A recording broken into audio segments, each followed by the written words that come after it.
All right. So I mean, I know you talked about this in the beginning, but, you brought it up the other day, and I just think if, you might have a few words to say about not getting overwhelmed. Oh, don't get overwhelmed. Perfect. Cut. Is that good? Yeah. Yeah. I think that's a wrap. It's so easy. I mean, it doesn't seem like that in the beginning, Yeah. but then as, practices It's accumulate, funny because it's like I don't get that sense at all. But then when once we start to get into like video 10 or 11 or 12, and then it's like, oh, whoa, there's so many practices. There's so many things to do, and there's so many things to remember when I'm doing each one or right. whatever. Or it's like it can quickly get there. Oh, So, yeah. I don't know. I mean, I just Well, like, when I was doing the courses live, right, it was like, I mean, usually by the third weekend or whatever, it was like people were going like, holy hell, how much, I'd have to spend 8 hours a day doing all these things. And it's like, yeah, well, you don't do everything every day. right, That's the trick. It's like, well, what's the most important? Well, what do you need the most work on? And, right. it's like there is, when new things are presented, it's good to get in there and do those a bit so that you get them sort of under your belt and you have a good starting place. But then it's sort of like, okay, now, how does this practice relate to the overall picture of what I'm trying to achieve? And, we all might be a little bit different as far as that goes. I mean, in this case, it's a single course, right? We're really blowing out the nuances of seeing, right? And so, and some of these things will be incorporated into other things that we do, right? But I mean, at this point, we have a single goal, right? And so, all of the things that we do are somehow affiliated with that or associated with that, where they're coming at it from different angles to achieve the goal in a little bit, in a better frame of time. So, but even with that, I mean, there's a lot of techniques. You don't want to even put it in your head that you're doing all of these things every day, right? It's sort of like you're breaking them up and saying, okay, I'm going to do the fourfold breath today, 5 minutes in the beginning, 5 minutes at the end. And so, okay, maybe at the end of maybe the morning isn't my thing, so I'm going to do my 5 minutes in the morning. But in the evening, I have a little more energy, and I can carve out 20 minutes of time at the end of the day. And so I'm going to do my 5 minutes of breathing, and then I'm going to do 15 minutes of gazing. Right. So I think it speaks to two things. One is, that whole idea of building momentum over time, and also that the movement toward the end result is usually non-linear. It's like, it's not just like, even though we have to organize the course in a linear way to make sense of it, the process itself, and when we put certain things in to try to get deeper or closer or to flesh things out, it's like that's not. It starts to break down. Yeah, the linear because it's process not the breaks way that down. we do it. It's not like you do this technique, then you do this technique, then you do that technique, and you got it. Right. It's like you're manipulating yourself and your own energy to put yourself in that place or that state of having that ability to see energy. But for each person, one technique might work better than another, or repeating a certain technique 10 times for one person might be adequate, but for another person it's got to be 50 or something or whatever. Right. And again, having good metrics, for yourself, always checking in with, what am I trying to achieve? Yeah, keeping it in a journal or whatever. And, and even making, again, it's like even these things can be non-patterned, right? So it's like we're holding those two concepts in our mind at the same time when we look at it from from a program view, if we want to think of it that way. It's like, yes, we use a journal to sort of track our progress, but I'm not married to my journal. Like, the journal doesn't become an energy sink for me where I'm writing up 20 minutes of journal notes every day. I mean, that's where I had to, my first major disconnect with the work was doing that, because at the time, way back when, journaling was a huge deal and it was becoming bigger, right? And people were putting so much, and I was like, oh, I got to do this, and I hate it. I got to do it though, and I'm going to do it. But I was like, it just was laborious for me. And because you were writing out every detail, because I didn't know what was important and what wasn't.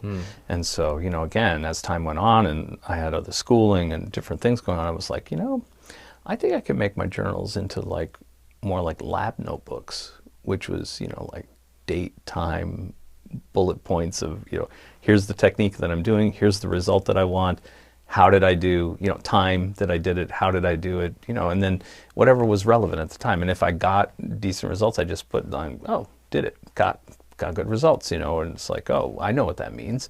And then at other times it was like, oh, this sucked ass, you know, it's like, it's like just totally fell flat, you know, that didn't work at all. What's going on here?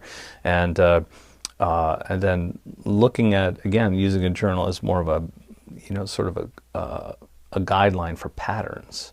You know, is it every Tuesday that you have a terrible day, or is it every Tuesday you have a great day and the rest of the days are so-so, you know, or, you know, those types of general, you know, patterning that we're looking at.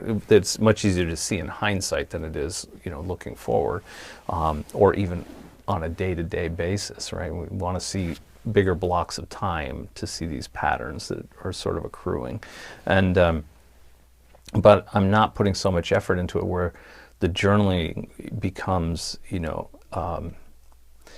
again, it becomes an energy sink. You know, it's like, no, I'm going to, you know, interrupt that pattern, you know, and just go back. If you're somebody that really loves to journal out every detail, it's sort of like, okay, you know, it's not a bad or a good thing, right? It's just a thing that you do, and you've yourself, the way that you practice, that becomes a big focus. So, you know, maybe part of your non-patterning would be to switch that up so that you're not putting as much energy into that. How can I make it more laconic? You know, how can I bring the information down to the bare essence? And then on days when something really outrageous happens or something, those are the ones you know, not focus on, but those are the ones you put a little more detail in. I mean, that's the way I do it now with dreaming journals, with, you know, all of my work journals. You know, basically it's like only when something, you know, really fantastic happens or outside the norm happens, even if it's not fantastic, if it's just an oddity, I'll just make a little note of it, you know, and put that down. And you know, the other stuff again becomes, you know, for me it's like a lab notebook, right? Time, date, you know, what's going on at that time, you know, when I do it, day or night, you know, those types of things. Sometimes the weather conditions outside, if that has relevance to me. And everything else that everything astrological or those types of things, you know, I can fill that in later from an ephemeris, right? So it's not like I have to write it down that day. So I cut my time down, and you know, I'm not really, it's literally just to see patterns more than anything else. And then the highlights, either highlights in the low or highlights on a high, right? So, and you know, and just to sort of give me a reference point for that. So I'm not really putting a lot of emphasis on it. But again, coming back to that idea too of just, you know, as you move through the course, not, you know, getting overwhelmed basically with you know, focusing on one piece at a time, or even in the same way that we don't get overwhelmed with phenomena. You know, we don't start chasing the phenomena. You know, you can pour a lot of energy into being overwhelmed. You know, overwhelm is a state that can be, you know, it can be perpetuated by working more on it, right? So it's like, you know, you got to pull back a bit and say, okay, you know, this is really seeming like a lot now, you know, and you know, how can I refine this down? You know, can I switch this up in a way that's going to, you know, give me what I need and put enough effort into it, but also not take away from things that I have to do, my responsibilities in other areas of my life, like work and family and, you know, my health and all of that stuff. You know, you don't want it to be like I'm sacrificing my family in order to do 3 hours a night of this work, right? So it's like, that's, for most people, that wouldn't be a good trade-off, right? So, you know, you want to look at that and say, okay, you know, if this is supposed to better my life and balance my life in all of those areas, depending on the configuration you want, you know, the health, you know, success, and relationships and spirituality, if I'm using those umbrella territories and saying, how is this helping balance those areas of my life in the configuration that I want, then, you know, it's like doing more of that in order to achieve, you know, that balance may not be the best way to go about it if it's making you more imbalanced to begin with. You know, if you're doing this to make your relationships better, but you're spending more time away and it's making your relationships worse, well, then that's not a good, you know, good way to balance that out, right? Sure. So you got to, you know, look at that realistically and pull back and say, okay, you know, how can I achieve my goals? And maybe it is a redoing of all of those things, you know, all of the relationship ideas or whatever, coming up with a better idea of that. But it may just be simply like, okay, you know, can I get away with, you know, an hour a day broken up in two parts, or early? Can I get up earlier in the morning and do some? And then can I, you know, can I say, like, can I just have 30 minutes at the end, you know, before I go to bed? Or can I have 30 minutes right after dinner to do this or whatever? And you know, it's figuring out how to negotiate your way through life, you know, with all of these things, and also with your own time. You know, if you're completely exhausted, one type of practice might be really good at that point, but another type might be really, really awful. If it's something you really need focus for, exhaustion is not a key ingredient to making that work well, right? But if I'm a person that normally has a hard time relaxing, exhaustion might be a perfect time to relax, and, you know, where it just gives you that edge where it's like, oh, I can really relax my body now, but my mind's still a little bit active enough to keep me awake, but I can really feel the difference in and anchor in that profound relaxation, what that's supposed to be like. So, you know, you have to gauge it a little bit by that. You know, and it's not a bad thing. Just because you've done 30 minutes, it's not a crime to do 15 minutes the next day. You know, I think people sometimes, I mean, as much as we're talking about responsibility and you have to do the work and you're pushing yourself to do the work in the beginning, and you're, you know, or it's exciting, and in the middle you're pushing yourself to do it, you know, gauge it by your end results. That will drive you forward. You know, when you see anything, again, feeding, you know, connecting that feedback loop with, you know, this is happening because I'm doing this. You know, always making that connection. It will give you the mental support that you need to keep going and do more. But, you know, and on the opposite side of that, not beating yourself down, not saying, oh, you know, I only got 15 minutes today, or, you know, gee, for whatever reason I had to skip this day. You don't go to bed going like, oh, I'm such an asshole. I didn't, you know, I'm a schmuck. I didn't do this. You know, it's like, I'm weak. I'm whatever. You know, it's like, you know, over the years, I mean, it's like people, you know, I've never had a student where it was like they didn't beat themselves down more than I did. Or did I say that right? No, they did the beat down on themselves way more than I ever could, you know, or would.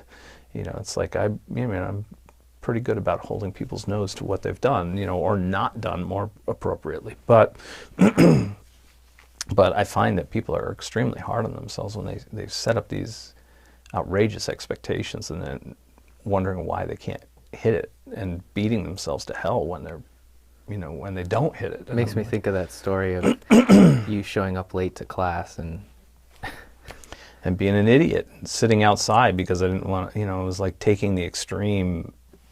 You know, I mean, there's times when the extreme is okay, but, you know, pick your battles. You know, it's like there's times when it's like, is it just an idea that you're having in your head that's become perverted in some way? That's like, you need to find the balance in all of those things. And, you know, and finding a decent routine, and knowing that a decent routine today is not going to be the same decent routine tomorrow, or a week from now, or a year from now, or 10 years from now. It's going to switch, just like your diet will switch, your exercise routine will switch. Everything changes. You need to be flexible and adaptable so that, you know, you can roll with that ahead of time. You know, that's the idea. So and know it's ahead constant, of time, fresh. And know ahead of time that, you know, that it's not going to be like you're going to get that perfect routine down and then that'll be that way forever, and you can put it aside because you got it figured out, like that sort of thing. Right. I mean, you know, plateaus occur, but they happen for very short periods of time.